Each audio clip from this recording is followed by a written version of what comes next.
What's up guys, how's it going? I'm with Texas Drivetrain Performance today, where we're gonna do the 390 gear swap in my C5 differential. Jason is gonna be helping me do this today. Jason, why don't you tell me a little bit about your company and what you specialize in doing? Okay, it's a drivetrain specialty shop where we mainly work on Corvettes, Camaros, Mustangs, Challengers, those kind of cars. Right. And we do 6-speed rebuilds. That's our specialty. We do more of those than anything, and we do more Corvettes than any other type of car. Mm-hmm. And with that, we do quite a few differentials, and like we're doing here today. And we've also we have a process where we can retrofit the internals to a transmission like a Tremec TR6060. Right. We can put that in an older T56 case to make it fit other cars such as the first gen CTSVs and the C5 Corvettes and many other applications. We have an in-house machine shop here, build shop, install shop, and that pretty much sums it up. Yeah, it's pretty cool. So if you have a T56 car and you want a TR6060 but can't because of physicalities or just the expense of doing it, he can put TR6060 gears in your T56 and just give you a badass transmission. Well, anyways, we're gonna get this torn down, see how the insides look, and go from there.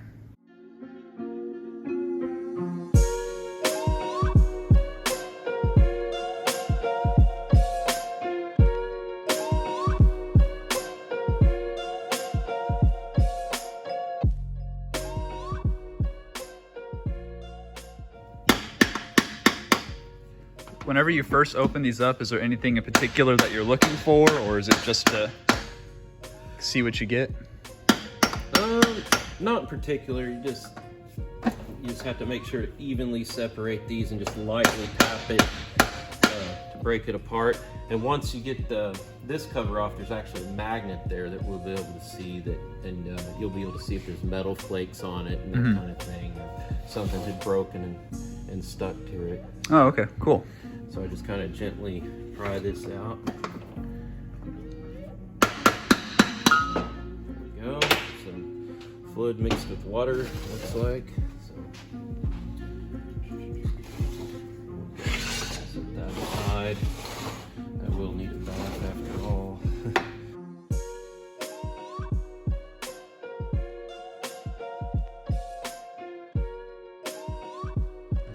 All right, so here's the magnet.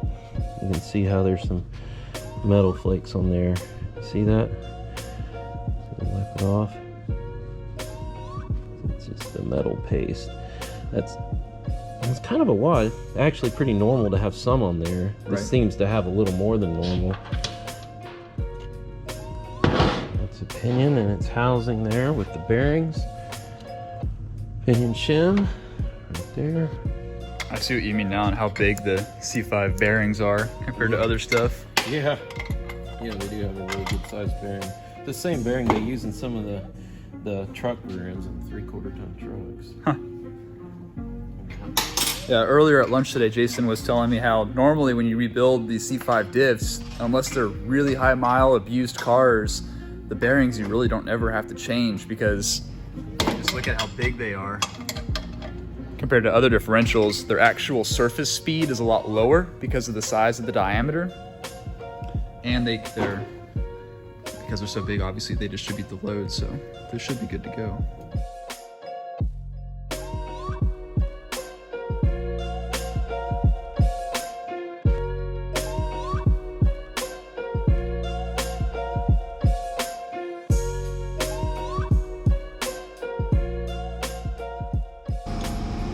And these are the clutch packs that I was telling you about earlier.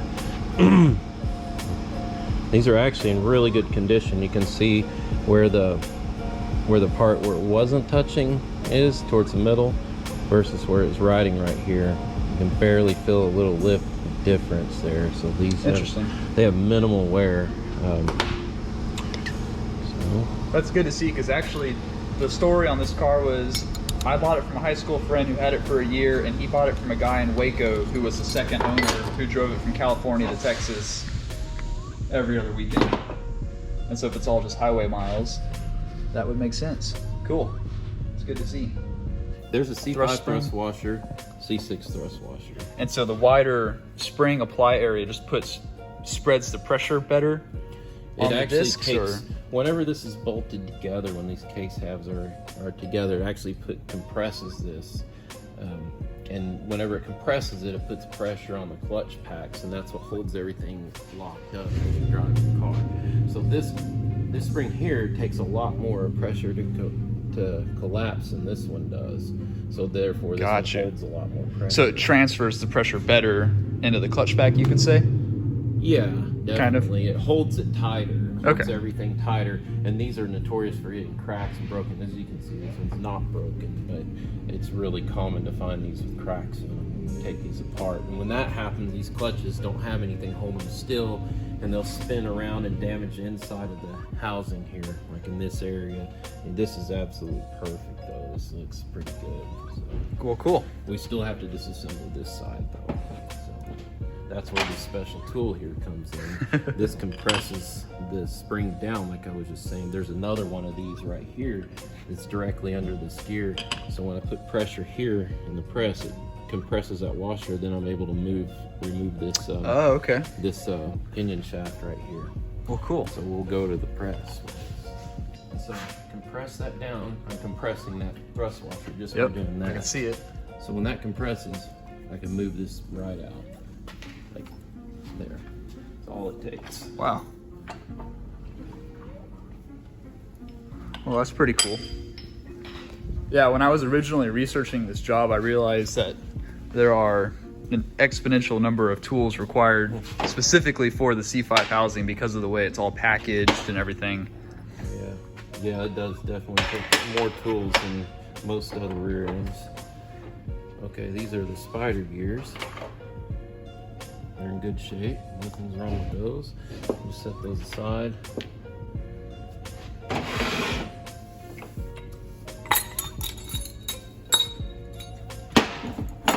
And this is the second set of clutch packs. Clutches. So just like the other ones, they're in really good shape. Excellent condition. Sweet. Well, we like that.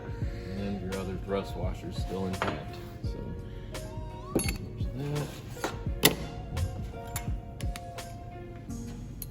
The C5 versus the bigger C6. There.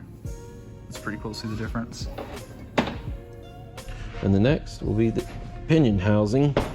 We'll have to take this pinion gear out of this housing. And we'll go over here to the vise.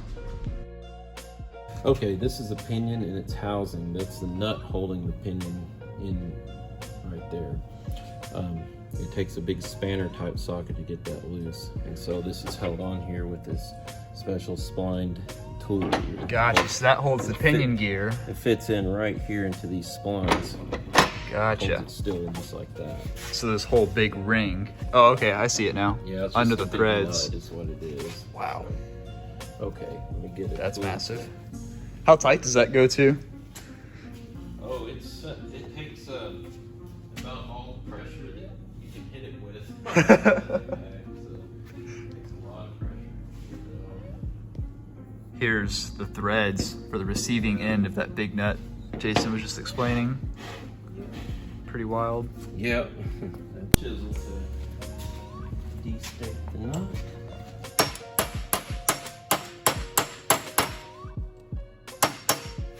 That should do it. Holy smokes. And this is a special socket here.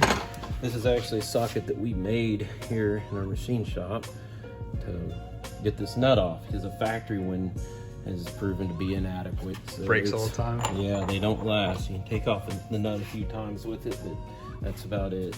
Jeez. It looks like some sort of torture tool. Just a big grinder. Let you get that.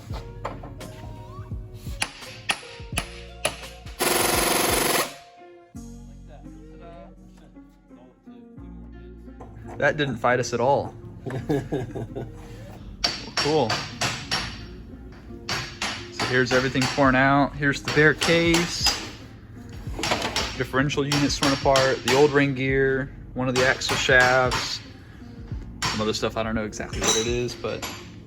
So yeah, the clutch packs, we're just gonna reuse them because they look so fresh and so unworn. We're gonna upgrade to the C6 thrust spring, and then of course do the gear set over there. Next we have to remove the pinion out of this housing now that the nut's off of it.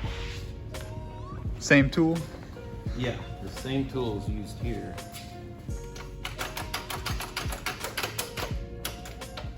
There it goes. Okay.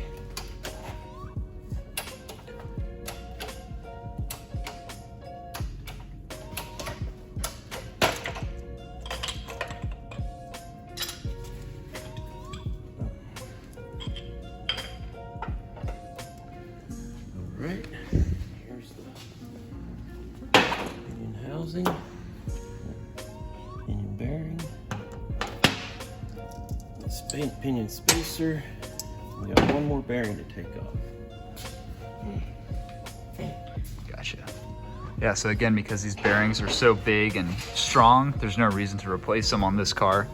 So we're gonna try to, or we are gonna pull the bearing off the old pinion gear so we can then press it back on the new pinion gear, which is hiding right there.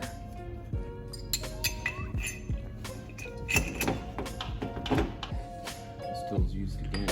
Our most popular participant.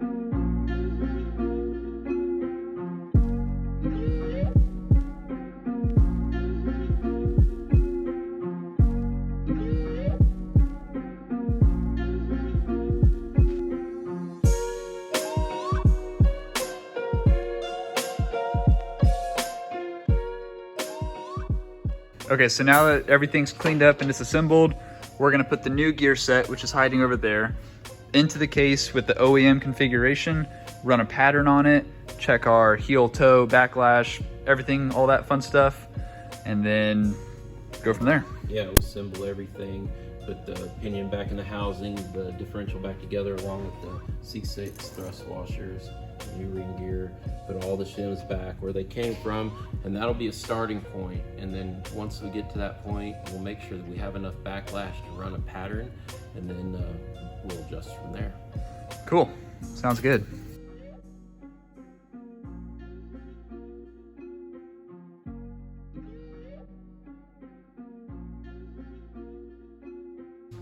And then we're gonna zip that big nut back on there, get it tight, and then we'll start assembling that back into the case. We'll put a little Loctite on that. So this is now getting final installed. That won't come back apart? Right. Since we shim the entire housing, so we don't have to pull this back apart. Unlike most rear ends, you got to pull all this back apart. Yeah, like 8/8s, I remember always pulling them off and on again. Yeah, and that's one of the plus sides to these. You don't have to do that. You just shim the whole housing, so it's a little easier in that way. And then you stake it right here. You can kind of see where it was staked before, right there. And where I unstaked it. And right here, it wound up in another spot. So you're I getting a fresh stake on there. And yeah, there's never gonna come Loctited and staked. And feel sorry for anybody if they have to take this back apart. These back in here. So because these had such little wear, we're just gonna put them straight back in. There's no reason to change something that's barely used. Exactly.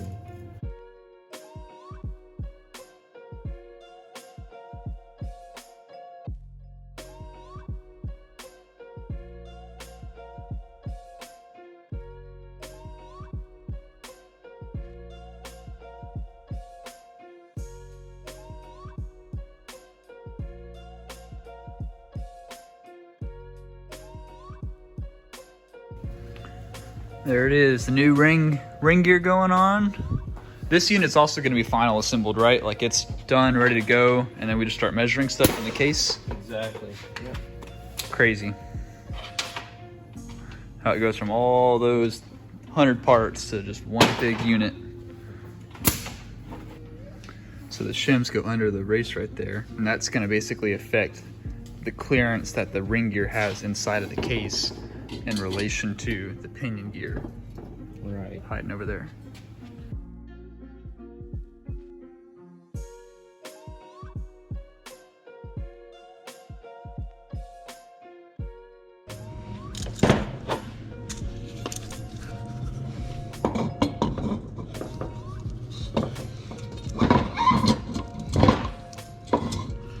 So this is our first, you could call it a rough draft basically, just to see where we are with the new ring and pinion and where we have to adjust the shimming from here to make sure everything is perfect and all the tolerances are set up correctly inside.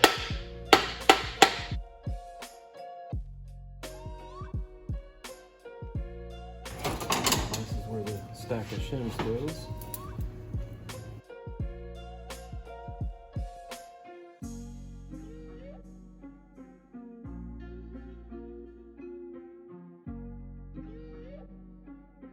So what's the first measurement that you're about to take?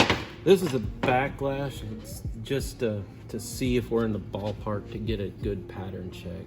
Because if the backlash is too loose or too tight, it's not going to give us an accurate pattern check, and then we'll have to adjust the side shims to get the backlash so we could check the pattern, which will tell us how the gears are lining up. How would you define the backlash for those who don't know?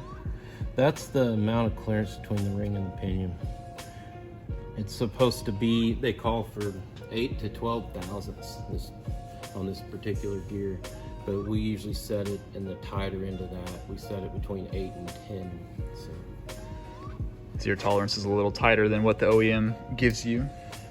Yeah, OEM is actually even tighter with the factory gears, but oh, but these are the aftermarket gears. Aftermarket gears are a little looser than the factory ones. Right now, the clearance between the ring gear and the pinion gear is too tight. 2 or 3 thousandths. So we want it to be quite a bit more than that, so we're going to have to make some adjustments.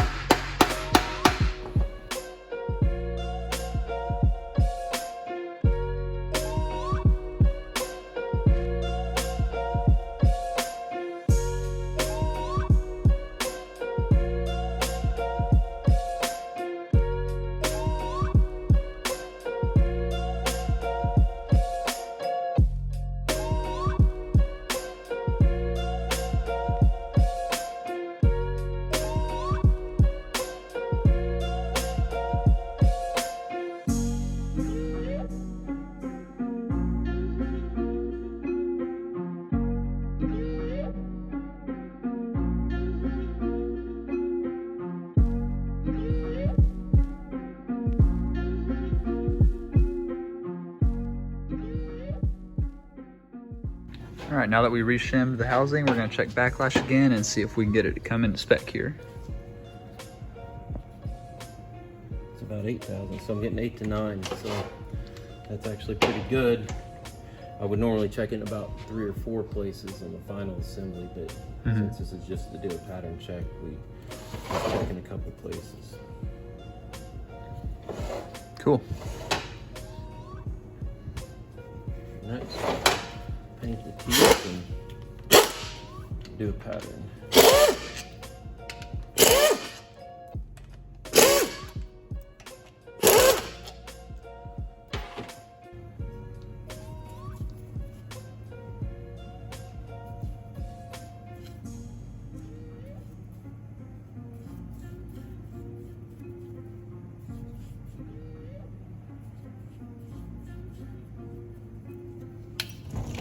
Usually paint in a couple different spots, about 30 or 40% of the teeth. Why do you do multiple spots instead of just one side? Well, so because the pinion, it has on this gear set you got 11 teeth, on the ring you got 43. So it's gonna hit these.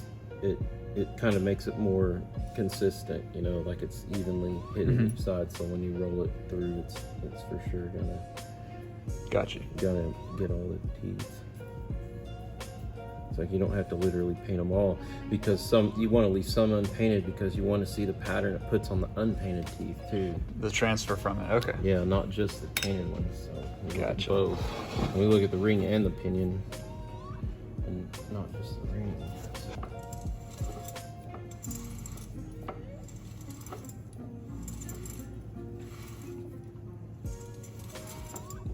Now I'm going back the other way, so that way you can see both sides. Of the drive and the coast down. Exactly, yep.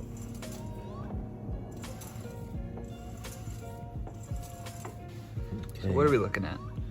So now we're looking to see how it's centered, how the pattern is centered in the tooth. It needs to be centered vertically and horizontally. So that's what we're going for.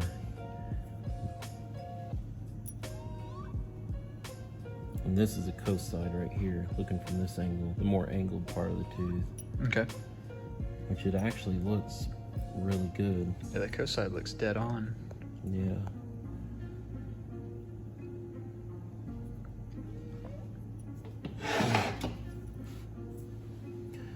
All right, so now look at the drive side.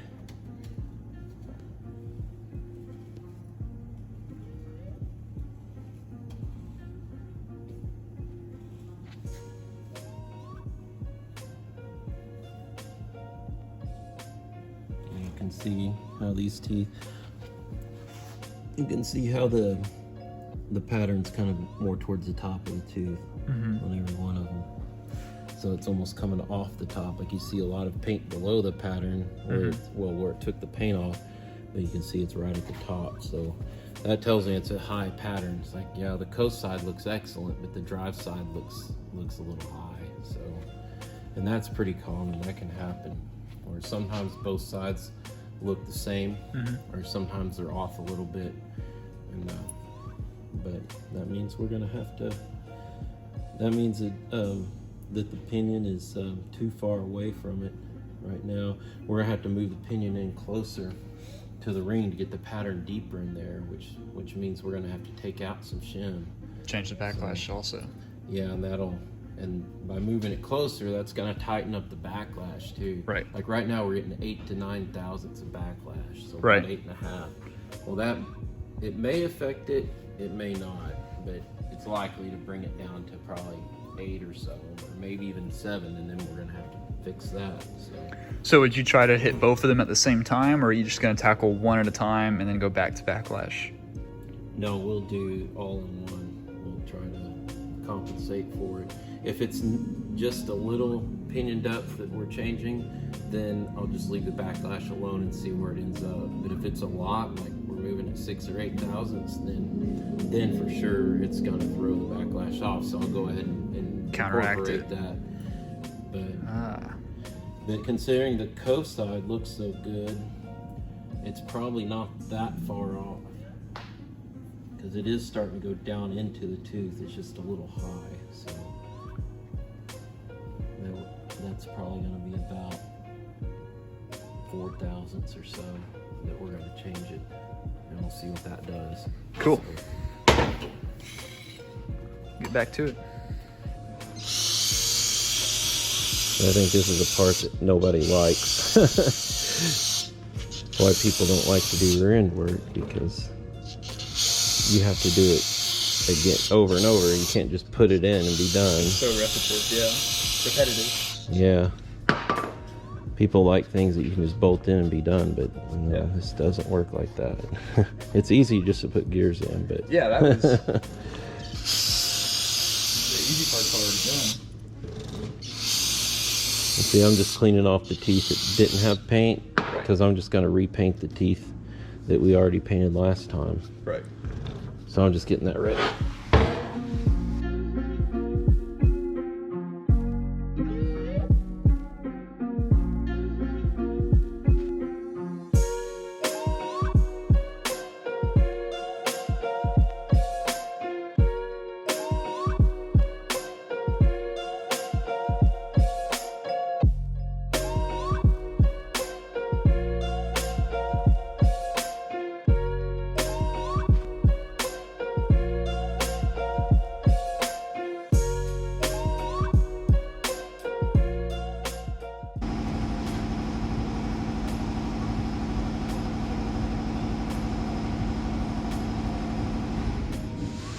All right, so the backlash is right on the money now. Definitely a little tighter than before, so that's good.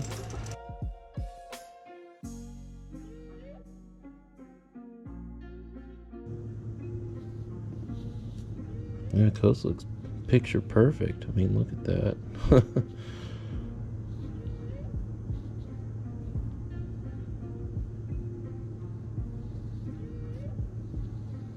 it's like right smack in the middle.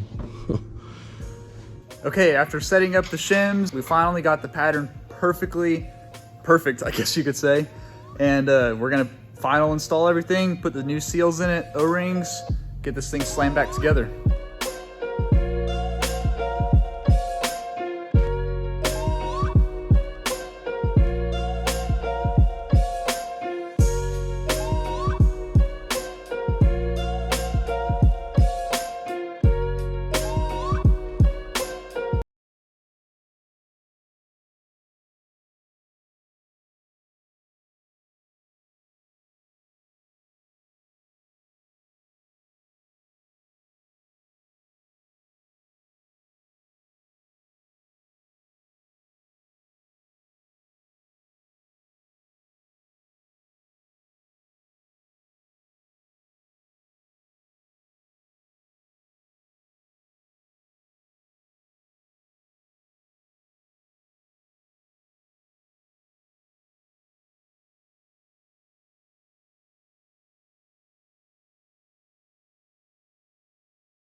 Okay, here it is. Not much to see since everything we changed is on the inside, but it's got a set of Motive 390 gears in it now, which will make this car accelerate a lot harder in 5th gear at the Texas Mile, which is the big thing.